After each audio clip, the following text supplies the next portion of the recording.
Mae 'na awyrgylch braf a hwyliog yma mewn awyrgylch croesawgar. Mae pawb yma ar ddiwedd y dydd isio codi ymwybyddiaeth am eu cwmni. I think this is different from any Meet the Buyer event that I've been involved in before. It's bringing together public sector buyers, private contractors, all of whom have expressed a real intent to engage with local businesses.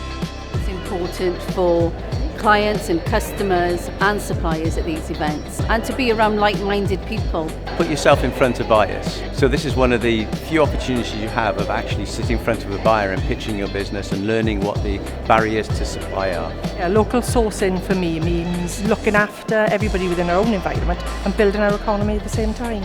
Busnes ydyn ni wedi cyfarfod heddiw yma wyneb yn wyneb. I fod yn onest, dwi wedi colli cyfrif o'r busnes ydyn ni wedi siarad efo heddiw yma.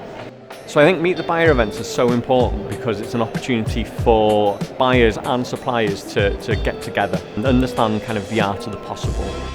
I would truly recommend this event to others. You can gather so much of information where you can thrive to the next level. And it has far exceeded my expectations. Felly mae digwyddiadau fel heddiw yma yn hynod bwysig. Da ni wedi stopio. Da ni wedi bod yn fel ffair yma heddiw yma, sydd yn wych. It's been a great opportunity to meet other people in the industries, and I think today is definitely a great vessel for supporting that in Wales.